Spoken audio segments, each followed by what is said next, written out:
Monday, March 12, 2006, 23-year-old Rost Khan bounded up the steps of Northwick Park Hospital in London, England. He was running late for the start of a clinical trial that promised to pay him £2,000 in exchange for just 3 days of work as basically a human guinea pig.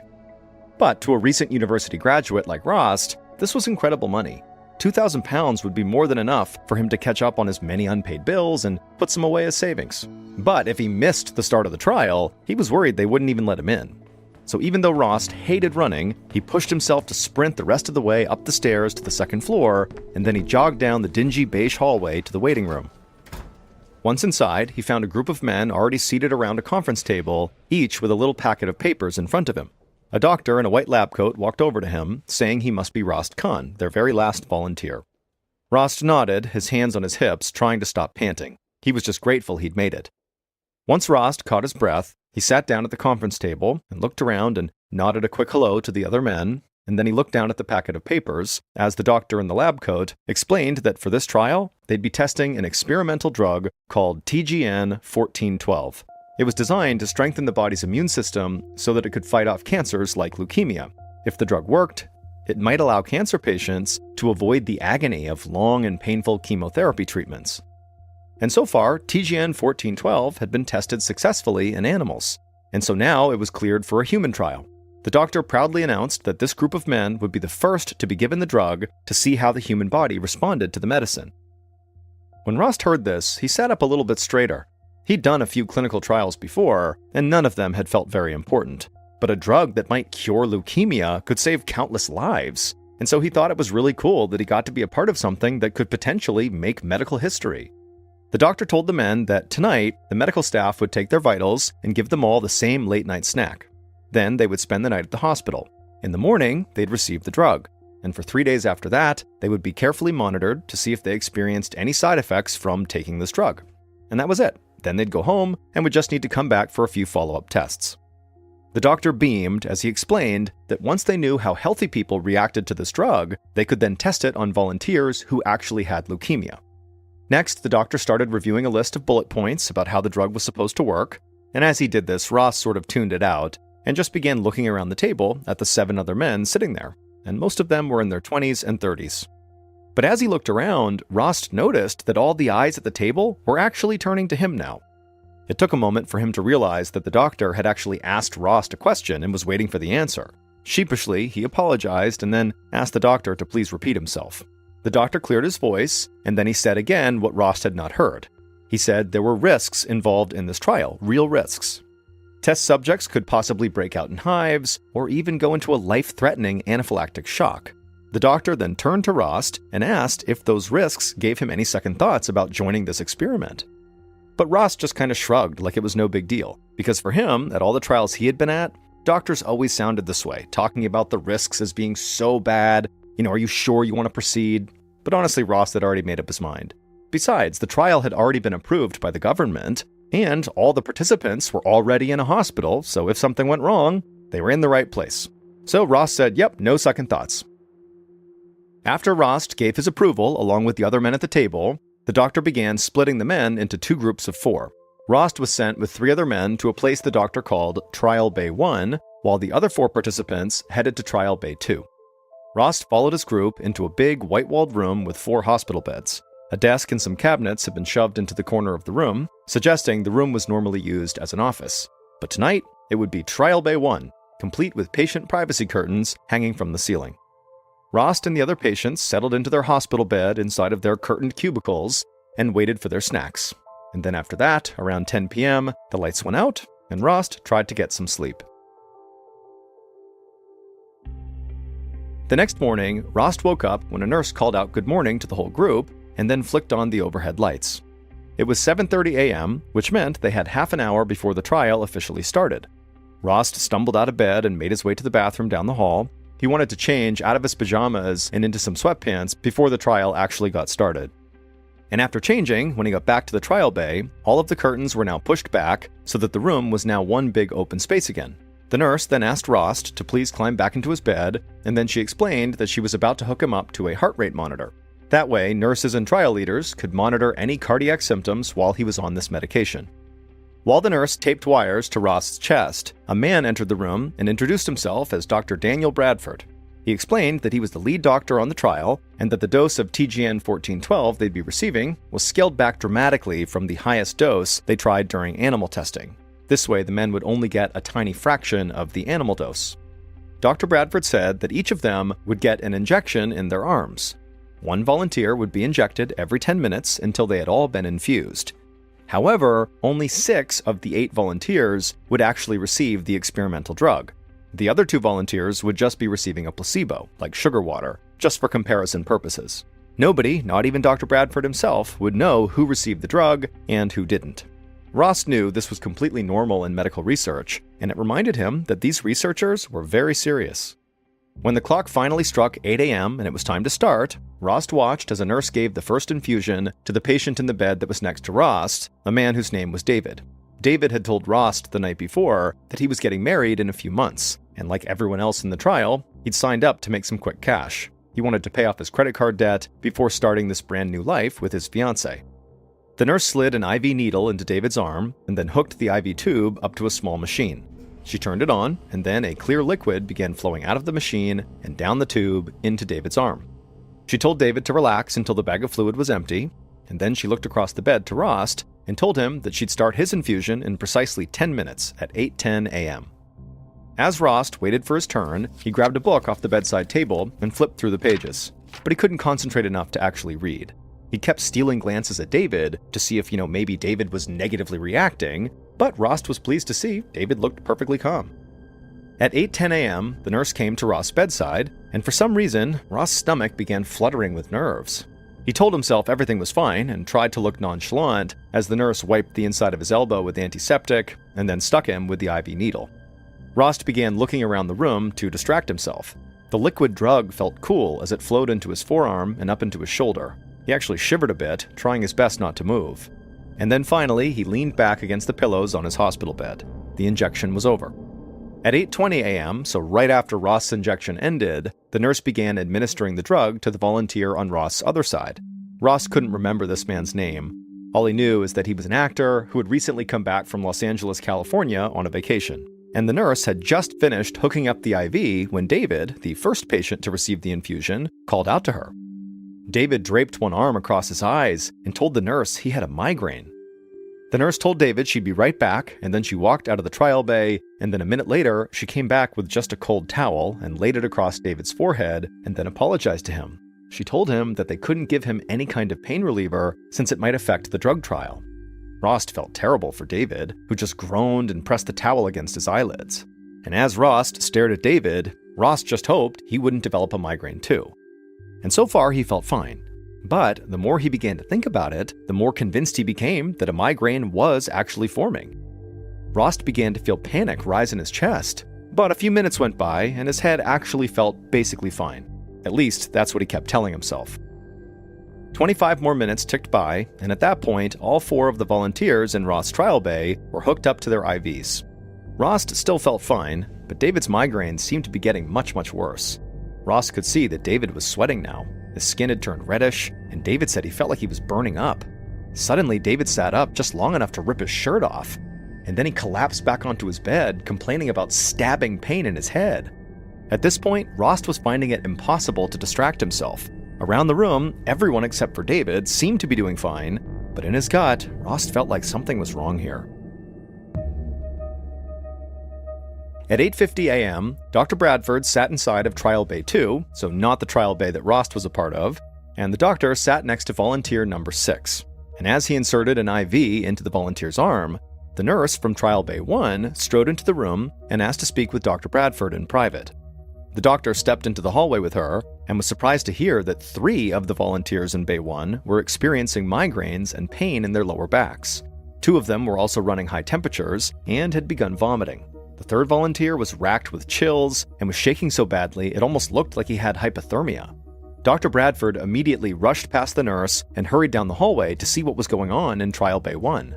The drug, TGN-1412, had tested so well in animals that he had complete confidence that today's trial would go smoothly. But when Dr. Bradford burst into Bay 1, he found a truly chaotic scene.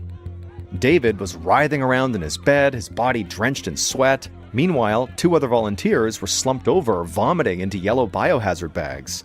Like David, they were red and flushed and dripping with sweat. Then the smell of urine hit Dr. Bradford, and he realized the bed sheets around the room were wet with more than just sweat. Suddenly, the volunteer in bed number 3 sprang up and screamed that he wanted to go home.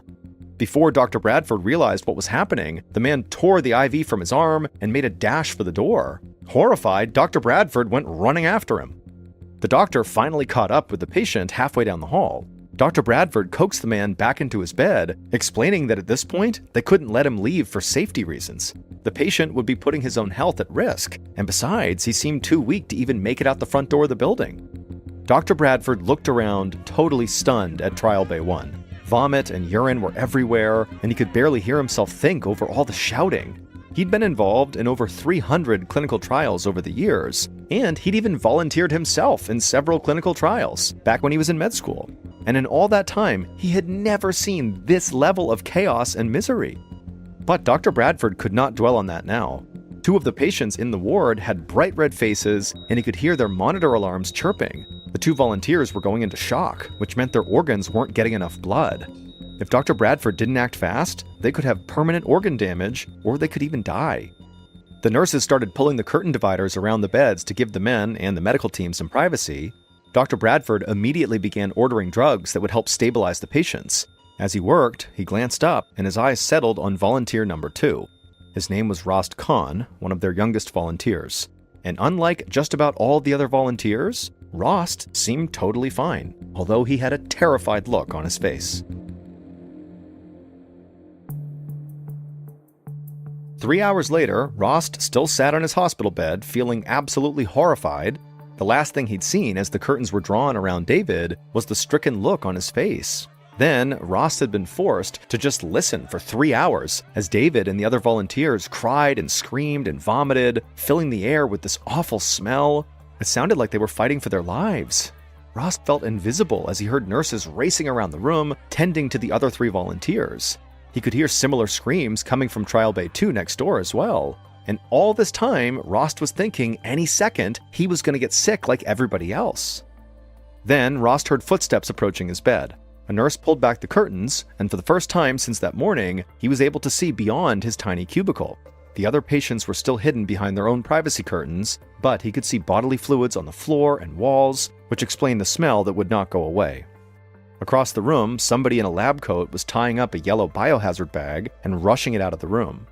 The nurse took the IV out of Rost's arm and removed the wires from his chest and told him he was safe.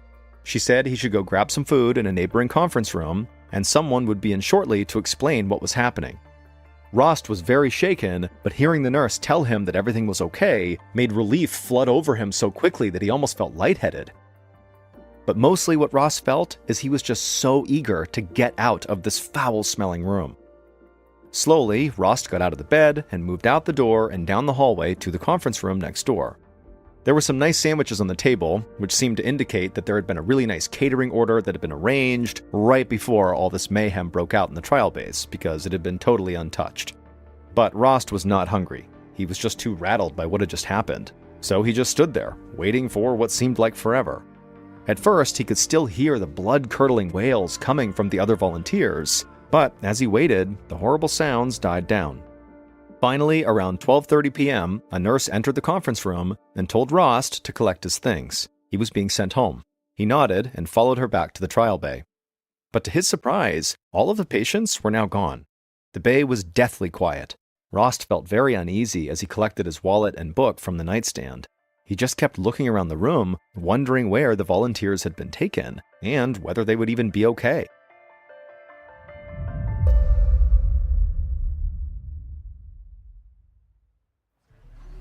Around 8:30 p.m. that evening, Dr. Ganesh Sundaralingam entered the intensive care unit at Northwick Park, even though it was supposed to be his night off. In the middle of having dinner with his wife that night, he'd gotten a call from Dr. Bradford that they needed his help tonight treating some critically ill patients. And then he'd been shocked as Dr. Bradford explained that 6 volunteers from that day's clinical trial were in the intensive care unit, all in truly desperate shape.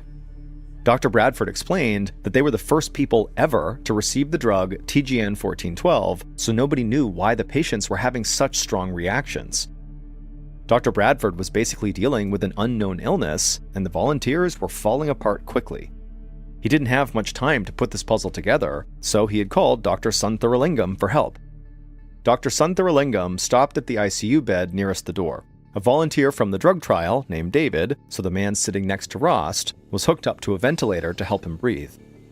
David's body was swollen, his blood pressure was very low, and it was clear that his lungs were failing. He was one of the sickest patients that Dr. Sundaralingam had ever seen, and he knew that he would soon see 5 other men in a similar condition. Dr. Sundaralingam ordered a full battery of tests right away, and when the blood work came back, he could see that all 6 patients were going into kidney failure, which could be fatal. Now, obviously, this was a massive problem on its own, but it was a particularly big issue for this hospital, because this hospital didn't have enough dialysis machines to do the kidneys' work for all 6 of these volunteers. Dr. Sundaralingam began calling around to different hospitals asking for spare machines, and when he talked to them, he told them to please hurry. Then, Dr. Sundaralingam and his staff got to work trying to stabilize the patient's blood pressure. In all 6 cases, he could see that they were suffering from some kind of blood poisoning that was causing their blood pressures to drop. If it continued, all of them were at risk of more vital organs shutting down. For a moment, the doctor wondered if the trial drug was somehow contaminated. That was the only explanation he could think of that would cause blood poisoning in all 6 volunteers. Dr. Sundaralingam looked out the ICU window and saw blue and white ambulance lights zooming up the street. Then he heard commotion in the halls, and he knew that hospital staff were racing dialysis machines up to the ICU. Dr. Sundaralingam knew he needed to get out of the way, which gave him the perfect chance to race down to Dr. Bradford's office. He needed to see every last bit of paperwork they had on this drug, TGN 1412. 30 minutes later, Dr. Sundaralingam stood outside the ICU. He and Dr. Bradford had pored over the paperwork for TGN 1412 until they found a potential diagnosis. They saw that there was an extremely small risk that this drug could trigger an immune reaction known as a cytokine storm.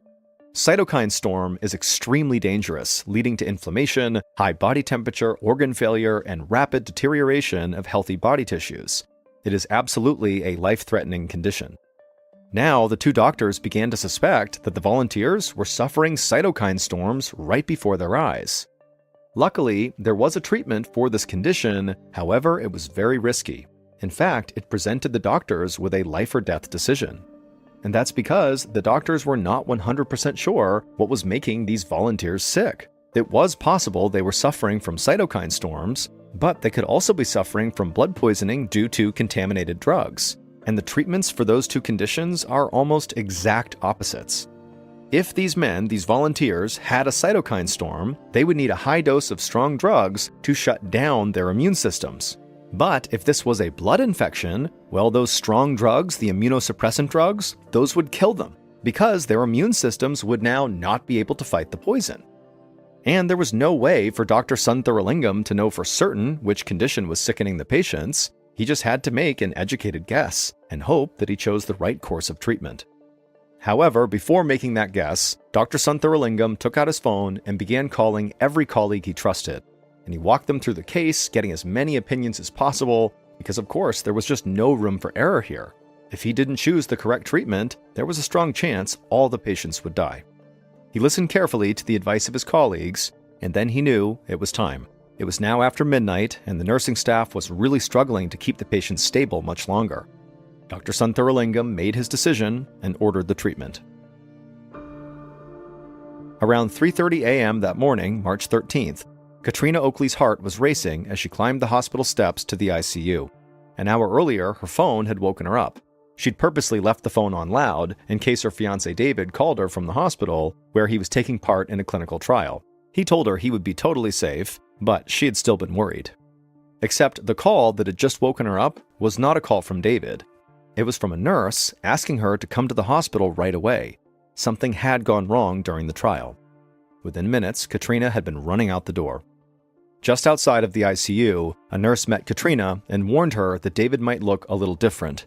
He was being treated for something called a cytokine storm, which meant he was on a lot of drugs to suppress his immune system. and as a result, those drugs had caused some serious swelling. Katrina swallowed hard, doing her best to stay calm, but feeling very overwhelmed and confused. She had a million questions about David's condition and how any of this could have happened in the first place, but first, she just wanted to see David. She followed the nurse inside of the ICU to David's bedside. And right away, she saw her fiancé's face was so swollen, his eyes were like these little tiny slits, and his cheeks were so puffed up, his head looked like a beach ball. His stomach was also so huge and distended that at first, she thought he was resting his hands on his belly under the blankets. But he wasn't. His hands were by his side, and those too were very puffy. Plus, David's skin now had a yellow tint. Katrina took one of David's hands, and as she did, he turned to look at her, but his eyes were totally glazed over, like he couldn't really see her. Katrina had to fight the impulse to scream. She couldn't understand how something like this could happen to the perfectly healthy young man she had kissed goodbye just the day before. Just after dawn, Dr. Bradford drove into the Northwick Hospital parking lot and found news cameras waiting outside. Dr. Bradford hustled past them into the hospital and flipped on the television he kept in his office. Every channel was now talking about the catastrophic medical trial, calling these sick volunteers the Elephant Men because of how they had all swollen up like balloons. Dr. Bradford ran up the stairs to the ICU, where a nurse told him that 5 of the 6 patients were still in bad shape, but they were stable. However, the 6th patient was continuing to get worse, and in fact, he could die. And later that morning, Dr. Bradford learned that Scotland Yard was now investigating for any signs of foul play in this trial. But no matter how bad Dr. Bradford felt about this, and no matter what actually made these men sick, there really actually was not much Dr. Bradford could do for the patients now. Dr. Sundaralingam was the intensive care specialist, not Dr. Bradford. So Dr. Bradford just went home, and for the next 2 days, he was glued to the news, checking repeatedly on the condition of the men. And finally, on the 3rd morning, Dr. Bradford learned that all 6 patients almost miraculously had improved overnight, and for the time being, it seemed like they could recover. And so that morning, Dr. Bradford decided to go into the hospital, but when he arrived at his office, he found that the office itself had been sealed off by police. An officer with Scotland Yard explained that the trial bays and his office were now part of a crime scene and off limits until the investigation was over. All Dr. Bradford could do was yet again go back home and wait, as Scotland Yard and British health inspectors conducted their investigation into the trial. But Dr. Bradford didn't really care about the implications of this investigation. All he was focused on was that the patients would pull through. That's all he wanted. And not even for his own sake, but just because he couldn't bear the thought of these volunteers dying because of his clinical trial. It was horrible. Love is a feeling, keeps us believing in you and me. Together we be, hearts intertwined, you are always on my mind. Life feels so fine when your hand's in mine. Forever and always, through nights and through days, I'll hold you close, never let go. Romantic moments, never once a discontent. Our love is strong, we keep moving along. Memories sparkle like the stars wherever we are. We remember the joy, just like a favorite toy. Thankfully, Dr. Sundaralingam had made the right call. The TGN 1412 clinical trial volunteers had all developed cytokine storms, and the immunosuppressive drugs had saved their lives. But while Dr. Bradford was obviously thrilled to learn that all 6 patients would likely pull through, he still had no idea what could have triggered such a rare response to this drug. It would take them months, but the health inspectors would eventually discover why this had happened. It would turn out Dr. Bradford and his team were missing some crucial information, because even though this drug had been successfully tested on animals, those animals weren't capable of experiencing cytokine storms. So even though there was some preliminary clinical research showing that TGN 1412 might trigger cytokine storms in humans, it just had not been on Dr. Bradford's radar. And in the end, it actually was not really the drug that triggered this response. It was just how quickly the drug had been administered. The volunteers had received their entire dose of the drug in just 6 minutes, which actually was 10 times faster than it should have been given. And because Dr. Bradford and his team scheduled each patient's infusion just 10 minutes apart, the staff didn't have enough time to check each patient for immediate side effects before infusing the next patient. Had the drug been administered more slowly, it almost certainly would have been less of a shock to the system, and the cytokine storm likely would not have been triggered. On the morning of Tuesday, March 20th, about 9 days after the start of this trial, 4 of the 6 trial patients had improved enough to be transferred out of the ICU. But their immune systems were so depleted that they had to stay in the hospital for another 2 weeks. David Oakley made a full recovery in time for his wedding to Katrina. However, one volunteer named Ryan developed pneumonia, septicemia, and dry gangrene. As a result of the gangrene, his fingertips fell off and part of his foot had to be amputated. As for Rost, he never got sick for one reason. He was the only person in his group to receive the placebo dose rather than the actual drug. As he watched the story of the Elephant Men unfold on national news, he knew he'd truly dodged a bullet. Eventually, David and some of the other trial volunteers who had gotten sick decided to file a lawsuit against Parexel, the company running the trial, and in 2009, they received an out-of-court settlement. In the wake of this failed medical trial, medical regulators made 22 recommendations to improve the safety of clinical trials, and these standards now apply throughout Europe.